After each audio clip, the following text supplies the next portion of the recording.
bienvenue sur Audience Story. Aujourd'hui, une nouvelle critique sur la chaîne avec le film Thunderbolt, sorti au cinéma le 30 avril 2025. De quoi va nous parler le film? On va suivre une équipe de anti-héros avec Yelena, Bucky, Red Guardian, le fantôme et Takemaster et bien sûr John Walker, tombé dans un piège redoutable tendu par Valentina Allegra de Fontaine. Ces laissés pour compte complètement désabusés doivent participer à une mission à haut risque qui les forcera à se confronter aux recoins les plus sombres de leur passé. Ce groupe dysfonctionnel se déchirera-t-il ou trouvera-t-il sa rédemption en s'unissant avant qu'il ne soit trop tard? Eh bien, ça faisait longtemps que je n'avais pas vu un film de cette qualité-là chez le MCU, ça fait même très longtemps, et c'est plutôt une agréable surprise pour moi parce que j'avais un petit peu peur étant donné le contexte que ce soit un peu trop similaire d'un Suicide Squad et du premier notamment qui était une catastrophe, mais pas du tout. On ne s'attarde pas forcément sur la présentation des personnages, on les prend acquis dans l'univers. En plus, c'est vrai que j'attendais pas forcément le film, mais il y a des acteurs-actrices que j'apprécie, notamment Florence Pugh qui joue Yelena, ou encore David Harbour qui joue Red Guardian, qu'on avait pu découvrir dans Black Widow. Et donc ouais, j'ai été agréablement surpris parce que ce n'est absolument pas comme Suicide Squad, justement, il évite de tomber là-dedans.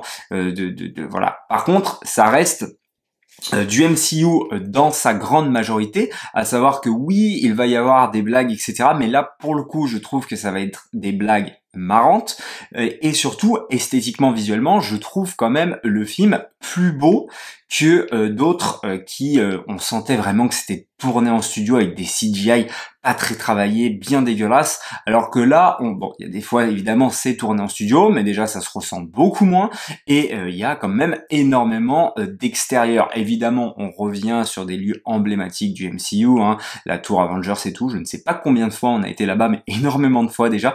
Bref, on revient sur des décors qu'on connaît déjà, mais il y a des plans dans le désert, etc.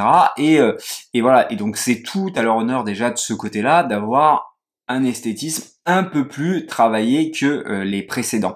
Ce qui marche aussi plutôt bien que ce soit évidemment une partie encore de MCU lambda avec des personnes qui s'affrontent, je trouve que la dynamique entre tous ces personnages et comment ils se rencontrent, donc tous ces anti-héros, fonctionne très bien, notamment la façon dont ils se bagarrent les uns les autres.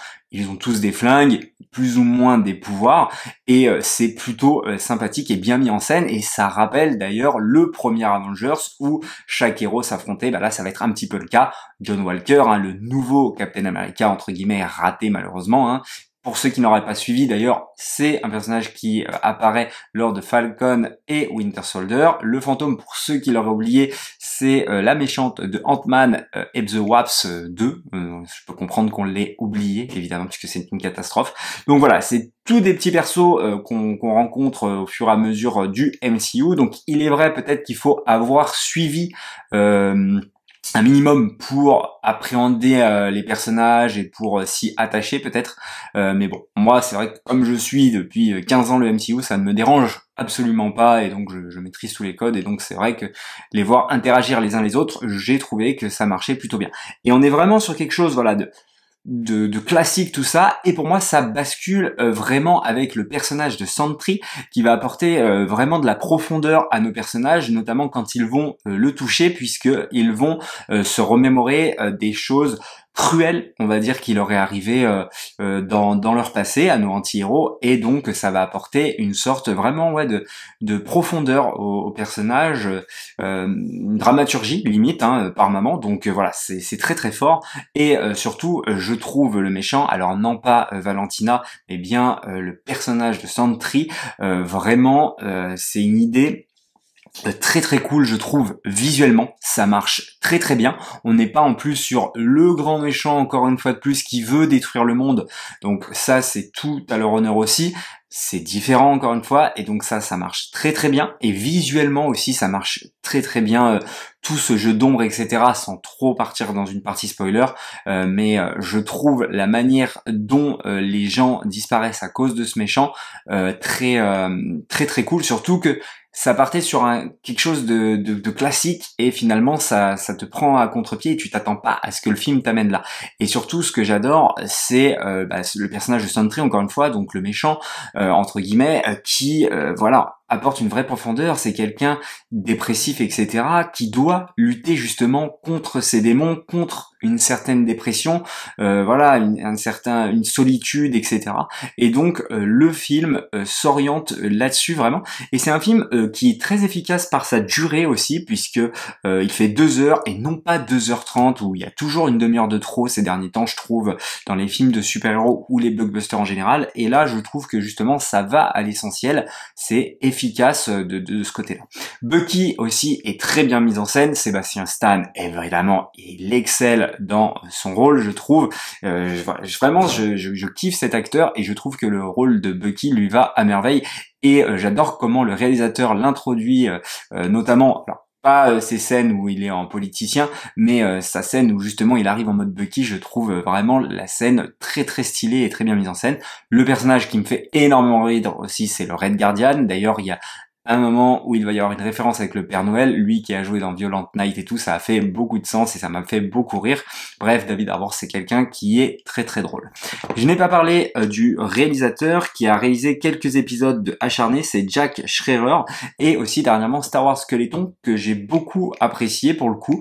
Et donc voilà, c'est quelqu'un qu'il va falloir suivre, hein, qui est pour le moment plus sur un format série. Je ne sais pas si c'est son premier film, il a peut-être fait des films auparavant, mais en tout cas, on sent que c'est quelqu'un qui est talentueux. D'ailleurs, je vous invite fortement à regarder la série Acharné sur Netflix, qui est avec Stephen Yeun notamment. Pour ceux qui connaissent, c'est Glenn dans Walking Dead. Voilà. Et donc, il y a la musique aussi qui accompagne, j'ai l'impression qu'il y a une vraie composition derrière, elle est très agréable à l'écoute, et là aussi elle rajoute de la dramaturgie à cet univers, donc c'est vraiment bien. Et il y a une scène post-générique enfin qui ne sert pas à rien et qui amène le prochain film du MCU, donc là aussi c'est plutôt cool de ce côté-là. Et le prochain film du MCU, je l'attends aussi avec impatience, c'est Les 4 Fantastiques, et vraiment pour moi je pense que c'est là, à partir de ce film là, enfin je pensais que c'était à partir de ce film là, mais c'est plutôt à partir des Thunderbolts où je sens qu'il y a un véritable changement, et j'espère que ça va être dans la même lignée, Les 4 Fantastiques, quelque chose qui oui par moments reste léger, mais qui reste malgré tout assez consistant, et qui apporte autre chose que des blagues pipi caca. Donc voilà, ça c'est plutôt cool, et j'espère qu'on va être sur cette ligne-là. Et on est vraiment passé du tout au tout, hein. On sent vraiment que comment il s'appelle le film précédent, je me rappelle même plus, Captain America 4 est une catastrophe, hein, à côté des Thunderbolts. Voilà, on sent qu'il y a eu un problème avec Captain America, et c'est pas possible, quoi. Je veux dire, c'est un film, voilà, plus j'y pense, plus je me dis que c'est le bas du fond du MCU, quoi. Donc voilà, là pour le coup, on est vraiment plutôt sur le haut du palier. Bien que évidemment pour moi, ça n'est pas au niveau de certains films de la phase 1, qui est pour moi ma phase préférée. Donc voilà. Vous l'aurez compris, j'ai passé un bon moment. Je vous invite fortement à aller voir Thunderbolts, parce que vous allez rire, vous allez peut-être pleurer. En tout cas, vous allez être pris par les enjeux qui s'y déroulent sous l'écran, et vous allez être surpris par son méchant qui est très intéressant et très très bien écrit là pour le coup, et aussi par l'esthétisme du film, qui oui n'a pas la plus belle photographie du monde, non c'est vrai, ni les décors les plus exceptionnels de la Terre, mais au moins on sent beaucoup moins ce côté CGI dégueulasse tourné en studio qu'avaient les films précédents du MCU. Voilà, je lui mets la note de 4 sur 5, et oui, c'est généreux, mais j'ai envie d'être généreux avec ce film parce qu'il m'a vraiment plu. Donc voilà, likez, partagez, abonnez-vous, et nous comme d'habitude, on se dit à la prochaine pour une prochaine histoire.